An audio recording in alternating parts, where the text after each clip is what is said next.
Bienvenue tout le monde. Je m'appelle David Smith, je suis pasteur de l'Église biblique baptiste de l'Outaouais ici à Gatineau, Québec. Tournez dans vos Bibles en Jean chapitre 21. Jean chapitre 21, on va lire au fur et à mesure versets 1 à 19. Jean chapitre 21, versets 1 à 19. Et le titre de mon message pour aujourd'hui, c'est tiré des mots de Jésus qui parlait à Pierre. M'aimes-tu? M'aimes-tu? Do you love me? Et avant que nous commençons, aussi, je vais avertir à tout le monde que il se peut que après que j'ai terminé ce message, je l'ai imprimé. J'ai constaté que c'est long, un peu long. Je ne sais pas si je peux le terminer tous aujourd'hui. Je voulais, mais il se peut que je dois arrêter à moitié et continuer la deuxième partie la semaine prochaine. Mais on va voir. On va voir comment le Saint-Esprit m'amène de prêcher et parler.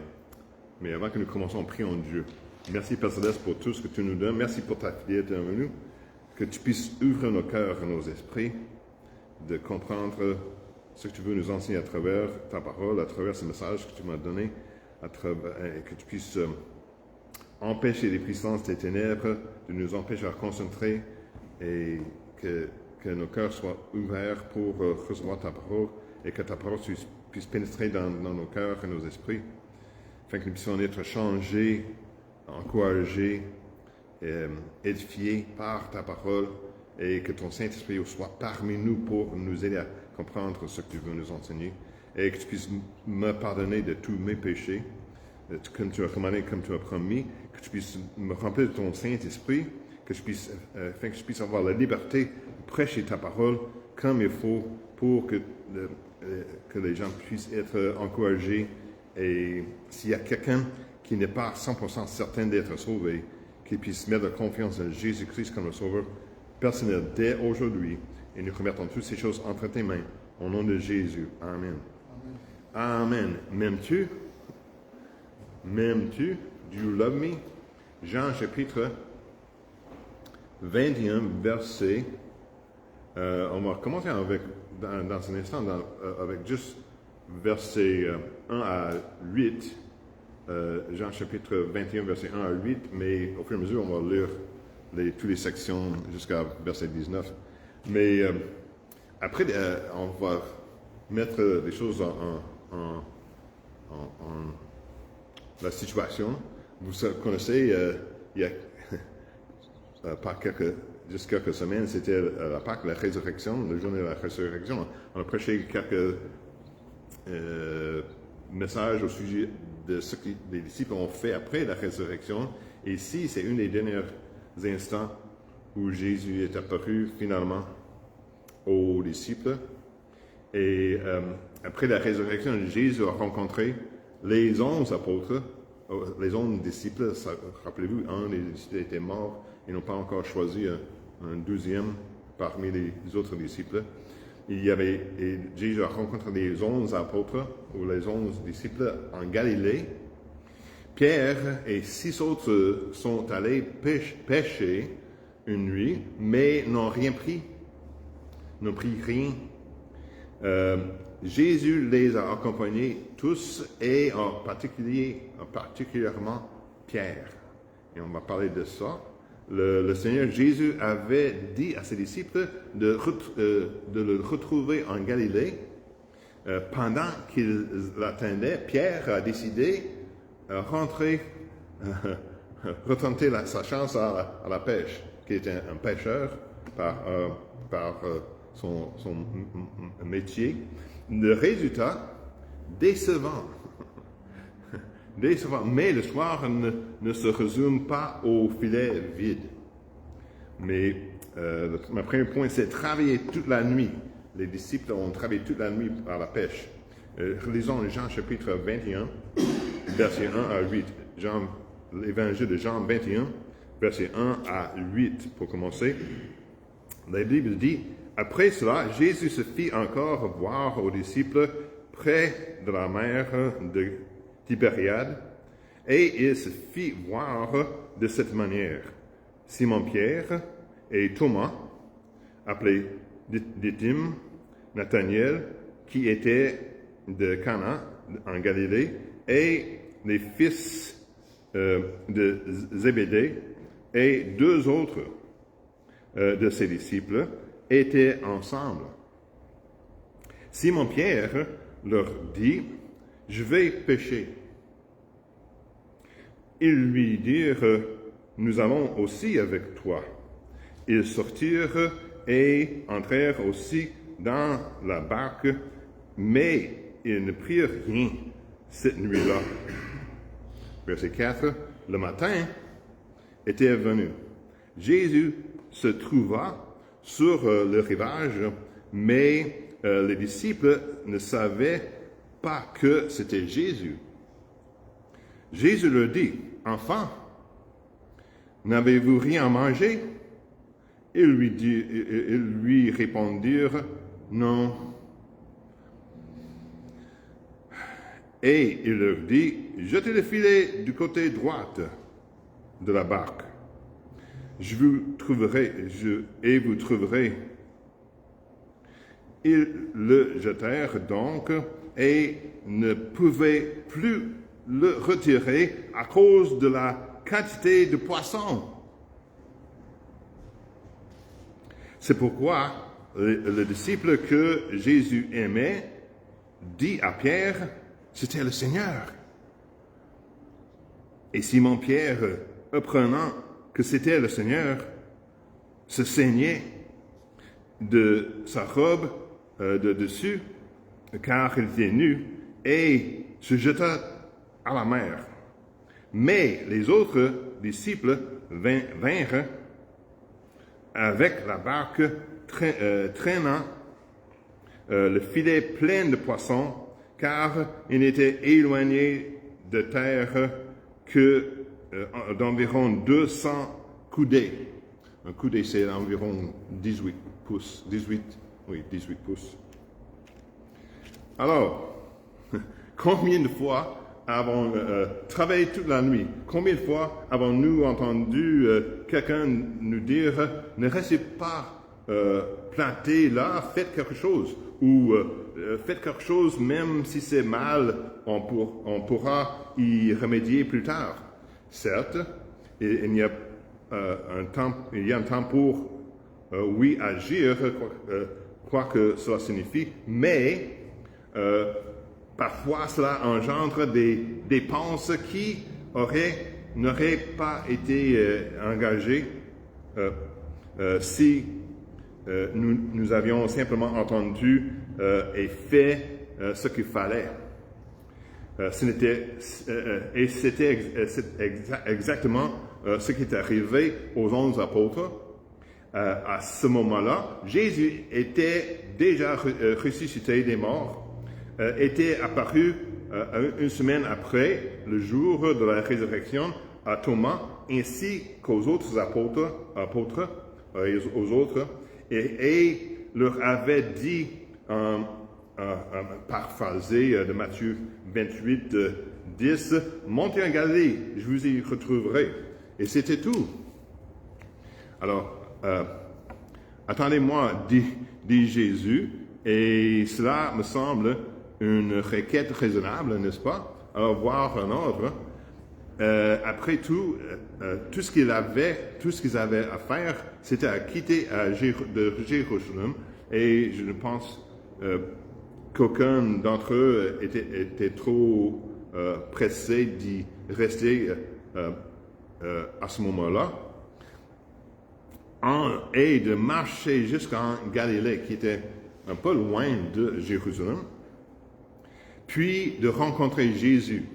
Simon-Pierre, cependant, a décidé de retourner à la pêche, pêcher, au moins pour une nuit. Il a dit, je vais pêcher, pas pêcher, pêcher, fish. He's going fishing. I'm going fishing.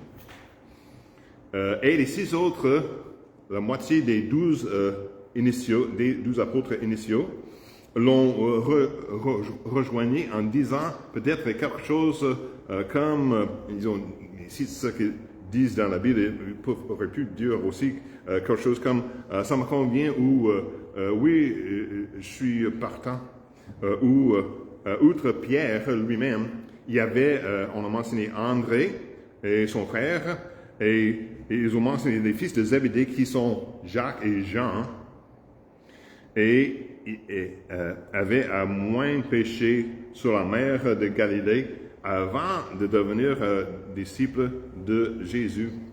Ça mentionne ça dans Marc chapitre 1, versets 16 à 20. Et Thomas, Nathanaël et 2 autres personnes, 2 autres apôtres, 2 autres disciples dont le nom n'ont pas été révélés pour une raison ou une autre. Eh bien, peut-être, peu importe qu'ils étaient, les résultats étaient mauvais. Curieusement, d'ailleurs, on ne nous dit jamais comment ces hommes ont trouvé une barque. Rappelez-vous qu'ils ont arrêté à pêcher. Ils ont suivi Jésus pendant 3 ans et demi. Puis ils ont marché de Jérusalem en Galilée. Puis ils ont trouvé une barque. Peut-être qu'ils l'ont louée ou quelque chose, ou l'ont prêté de quelqu'un, et d'équipement. Le filet, tous les matériaux nécessaires pour aller pêcher. Bref, ils partaient en espérant d'attraper le poisson. Rappelez-vous, au moins 4 d'entre eux étaient pêcheurs professionnels et ils se sont peut-être dit, oh, on peut arriver, c'est comme au bon vieux temps.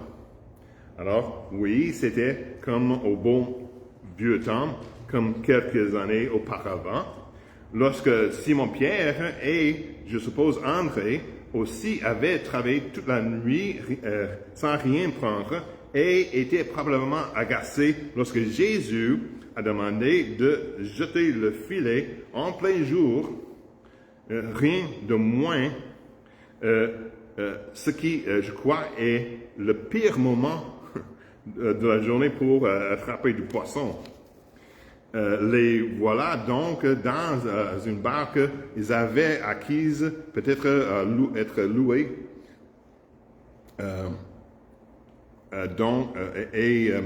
des filets et tous les matériels qu'ils avaient utilisés auparavant.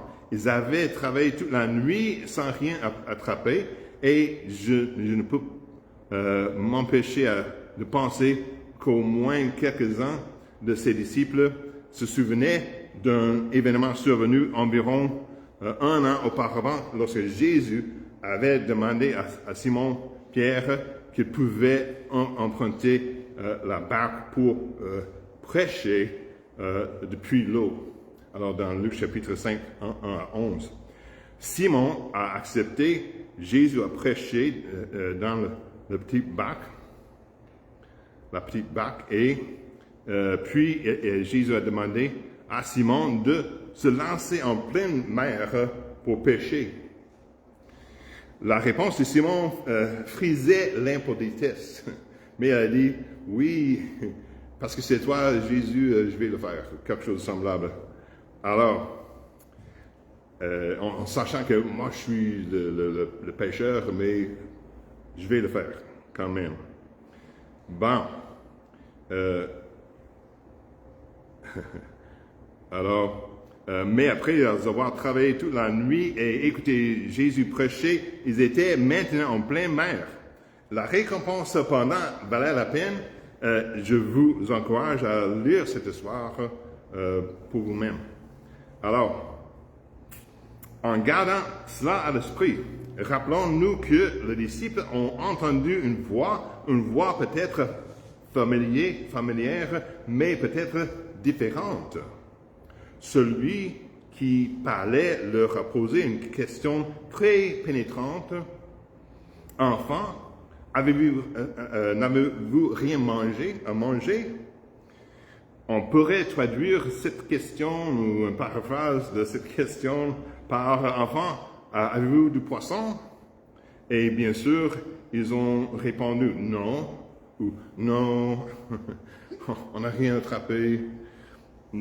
C'était si simple, si déchirant, si frustrant de devoir reconnaître notre échec.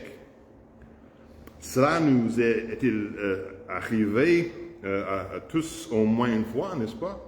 Alors c'était le cas aussi pour les disciples. Ils ne savaient pas encore que c'était Jésus qui leur parlait, mais lorsqu'il leur a donné du conseil, jetez votre filet du côté droit. C'est là que sont les poissons paraphrasés. Ils l'ont fait et ont découvert aussitôt que le filet était si plein de poissons qu'ils ne pouvaient pas le tirer dans la barque, comme auparavant, n'est-ce pas? Alors, c'est alors que Jean, le disciple que Jésus aimait, alors, il se réfère toujours au disciple que Jésus aimait, au lieu de... C'est lui qui écrit, que le Saint-Esprit a poussé pour écrire ce livre, l'Évangile de Jean. Jean, le disciple que Jésus aimait, a compris qui leur parlait et a dit à Pierre, c'est le Seigneur.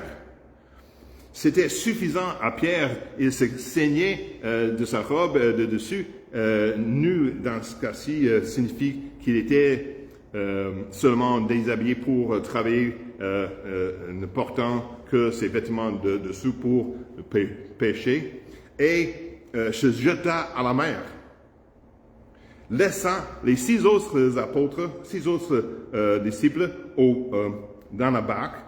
Pierre était en bonne forme, n'est-ce pas? Parce que le prochain verset disait que la barque était à environ 200 coudées de la plage. Puis, un coudé, en disant que c'est environ 18 pouces, c'est la distance entre le coude et le bout des doigts. 18 pouces dépendant de votre grandeur, mais c'est après un pied et demi, 200 coudées, et c'est environ 100 mètres, d'accord? 100 mètres du bateau jusqu'au rivage. J'aimais dans le passé nager, et quand j'étais à l'université, il y avait comme un concours. Moi, un ami m'a encouragé à aller entrer dans ce petit concours, et c'était pour nager jusqu'au bout de la piscine olympique. C'est les piscines olympiques à notre université. Les piscines olympiques sont de longueur de 50 mètres, et ça veut dire qu'il faut nager à l'un bout et l'autre, et ils vont nous voir combien de temps ça nous prend pour faire ça. Alors, j'étais très bon à nager jusqu'à l'autre bout, mais en retournant, j'étais épuisé. Je peux pas retourner à l'autre côté. J'ai arrêté au milieu. Mais ça veut dire que j'ai nagé environ 60 mètres. Ça veut dire que Pierre a nagé environ 30 mètres plus que je pouvais. Alors, ça veut dire qu'il était en bonne forme pour nager 100 mètres comme ça. Alors,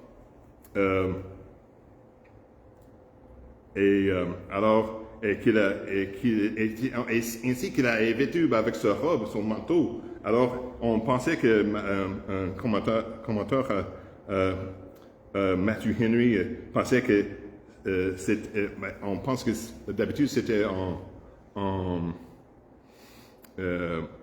manteau de laine, mais ça se peut que c'était aussi en cuir ou en toile cirée.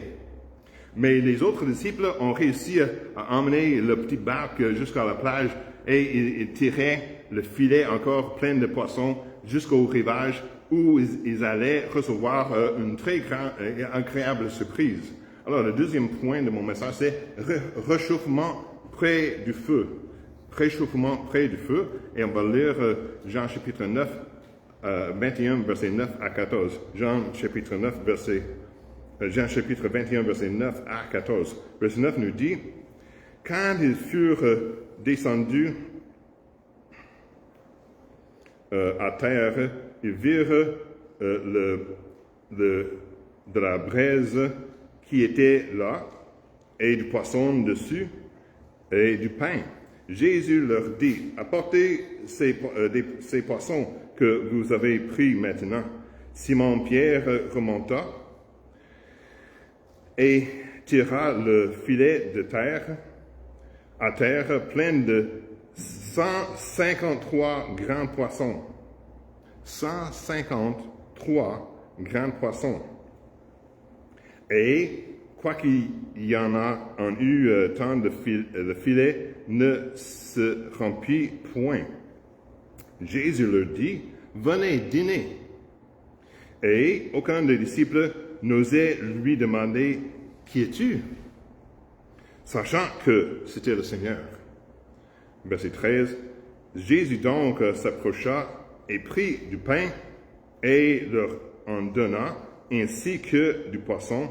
C'était déjà la 3e fois que Jésus se faisait voir à ses disciples après avoir été ressuscité des morts.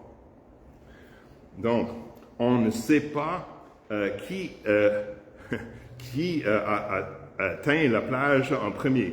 Si c'était Pierre ou qui à la nage ou les autres disciples à la rame ou à la voile, et peu importe, car quelque chose de très agréable les attendait. Jésus avait préparé un feu de braise et il avait disposé du poisson. Il avait également fourni du pain à ces hommes, et cela peut être rappelé des souvenirs surtout à Pierre. En Jean chapitre 18 raconte comment lui, Pierre, a suivi Jésus, mais à distance, et se tint près d'un feu de charbon de bois avec certains ennemis du Seigneur.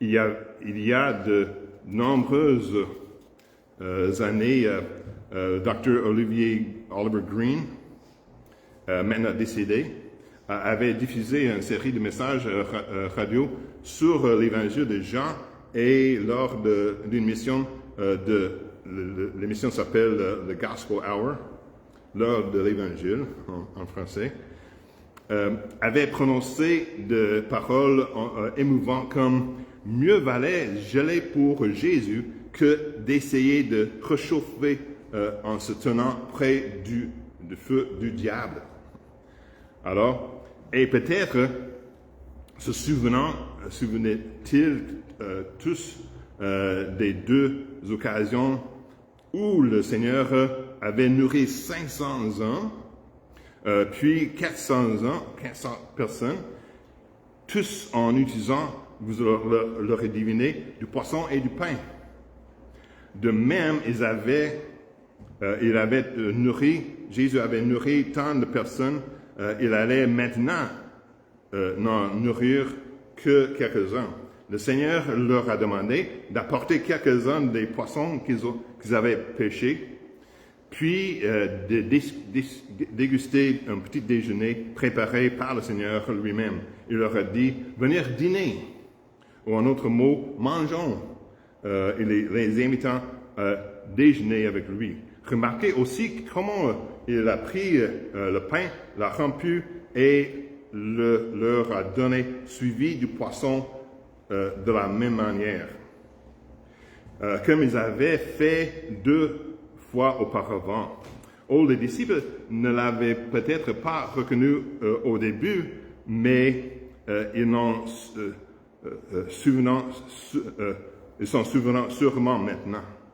Puis j'ai ajouté un mot au sujet des 153 poissons, le nombre de 153, le nombre de poissons que les disciples ont pris.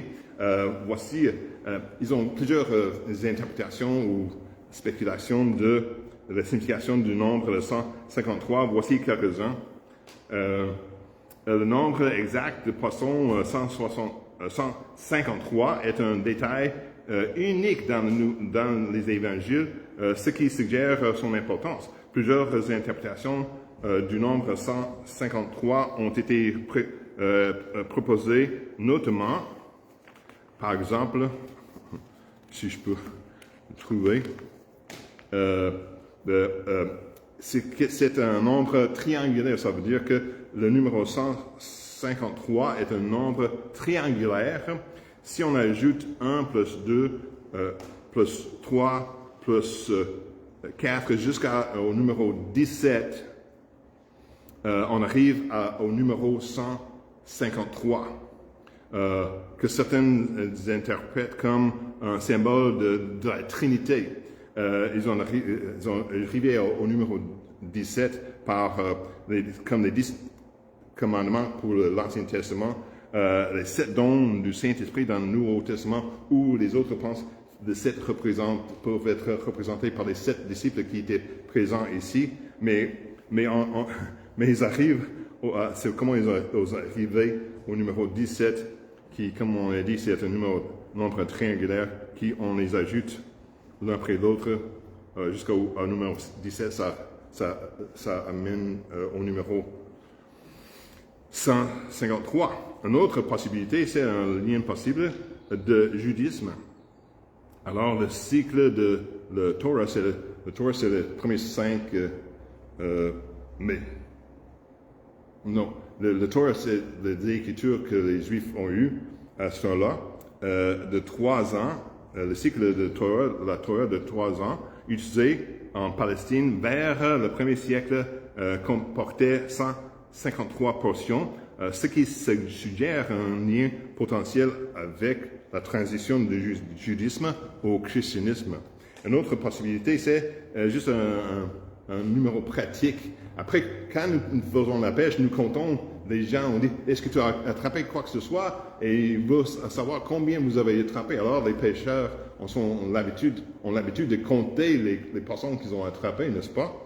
Alors, il a également suggéré que les pêcheurs comptaient leur prise, le nombre de 153 pourrait simplement refléter un détail réel de leur pratique.